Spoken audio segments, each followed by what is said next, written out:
जहां से उठती है सच्ची खबर, वहीं से शुरू होता है छत्तीसगढ़ नाउ। नमस्कार, मैं हूं मोहिनी और आप देख रहे हैं आपका अपना चैनल छत्तीसगढ़ नाउ डिजिटल। आज बुधवार को जिले के कई ग्रामों के किसान अपनी विभिन्न मांगों को लेकर कलेक्ट्रेट पहुंचे। ग्राम बुनगा और सरवानी सहित आसपास के गांव के ग्रामीणों ने, कृषकों ने कलेक्टर को ज्ञापन सौंपकर समस्याओं के निराकरण की मांग की। किसानों के समर्थन में पूर्व मंत्री उमेश पटेल भी कलेक्ट्रेट पहुंचे और प्रशासन के समक्ष ग्रामीणों की मांगों को रखा। बुधवार को ग्राम बुनगा, सरवानी और अन्य गांवों के किसान बड़ी संख्या में कलेक्ट्रेट पहुंचे। किसानों ने बताया कि ग्राम बुनगा के प्राथमिक शाला बेनूनगर का भवन पूरी तरह जर्जर हो चुका है। बरसात के दिनों में भवन की स्थिति इतनी खराब हो जाती है कि वहां शाला संचालन संभव नहीं हो पाता।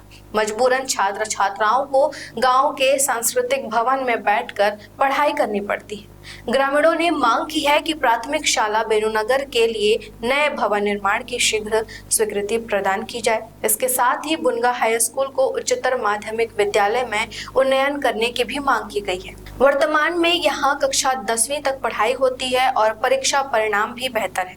कृषि संकाय खोलने के लिए यहाँ लगभग 10 एकड़ का पर्याप्त मैदान भी उपलब्ध है। फिर भी विद्यार्थियों को आगे की पढ़ाई के लिए 4 किलोमीटर दूर जाना पड़ता है, जो विशेषकर बरसात के दिनों में काफी कठिन हो जाता है।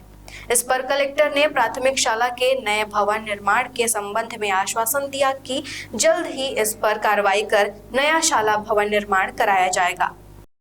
स्कूल पूरा टूट फूट गए, लेकिन बरसात में पूरा गली खोल में पढ़ाई करत हैं। स्कूल के व्यवस्था नहीं हो पाए थे, बन नहीं पाए थे नया, तो ओकरे बनवाबो करके कलेक्टर साहब कराए रहे। एकले पहले उ कहूं आवेदन दे रहा हाँ त का हो रही नहीं सुनी, तो ओकरे बाद फिर आए हन।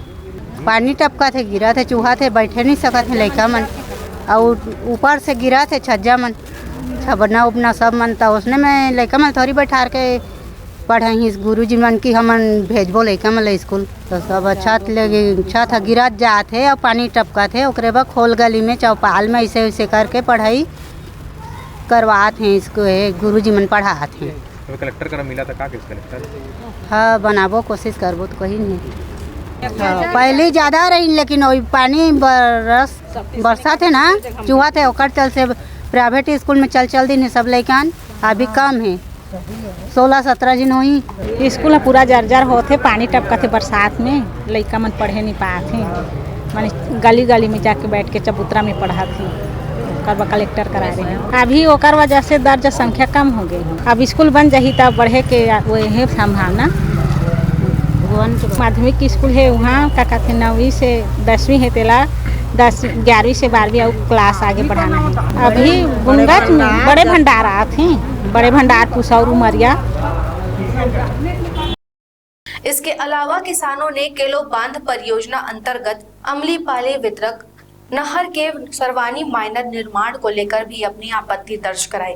किसानों का कहना है कि सरवानी माइनर से ग्राम जतरी, कोतमरा एवं सरवानी की लगभग 157.58 हेक्टेयर कृषि भूमि सिंचित किया जाना प्रस्तावित है, लेकिन भौगोलिक परिस्थितियों और टोपोशीट के अवलोकन से आशंका है कि वास्तविक सिंचित रकबा प्रस्तावित क्षेत्र से काफी कम हो सकता है। ग्राम जतरी का प्रस्तावित क्षेत्र पहले से ही ट्यूबवेल के माध्यम से सिंचित है।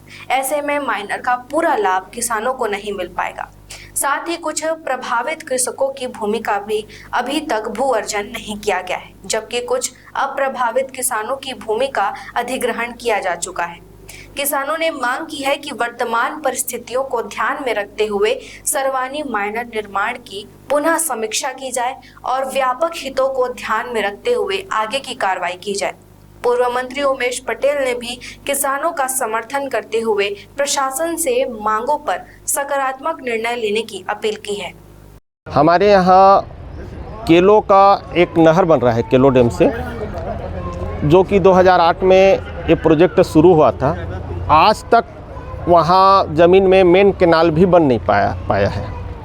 आज नहर विभाग ने उसका साइड कैनाल जो सरवानी माइनर के नाम से है उसको बनाने के लिए वहाँ पे प्रस्तावित किए हैं और काम चालू कर रहे हैं, जबकि जतरी के बाद का एरिया सरवानी और कोतमरा का आता है। वो पूरा एरिया जहाँ पे नहर विभाग ने प्रस्तावित कर बनाना चाहता है, वो पूरा एरिया आज के तारीख में अडानी पावर में वो अधिग्रहित हो रहा है। और जिस एरिया में जतरी का उक्त नहर निर्माण होगा, वहाँ से वहाँ सिंचित होना असंभव है, क्योंकि उस नहर की डेप्थ ज़्यादा है और खेत उथले हैं, तो इसलिए वहाँ पे सिंचाई नहीं होगा। तो हम सभी किसानों का मांग है कि उस नहर को वहीं से बंद कर दिया जाए और माइनर नहर को ना बनाया जाए। इसमें सिर्फ एक ही गांव जतरी प्रभावित हो रहा है और उसके बाद का तो अडानी पावर अधिग्रहित कर रहा है, तो कोई गांव प्रभावित नहीं हो रहा है। इसमें शासन का बल्कि पैसा बचेगा। अलग अलग गांव की अलग अलग समस्या थी और जतरी का अलग समस्या है। अपने बड़े भंडार, अमली भौना, सरवानी, छोटे भंडार, इनकी अलग समस्या थी। रुचिदा के लोगों का अलग, कोसम नारा के लोग भी आए थे, उनकी अलग समस्या थी। मेरे गांव से लोग आए थे, उनकी अलग समस्या थी। तो अलग अलग विषय पे रुचिदा के लोग आए थे, उनकी अलग समस्या थी। तो इनको अलग अलग सारी समस्याओं को अवगत कराए हैं। कलेक्टर साहब ने आश्वासन दिया है कि इन सबको ठीक कर दिया जाएगा। खबरें नहीं रुकेंगी। छत्तीसगढ़ नाउ हर पल आपके साथ।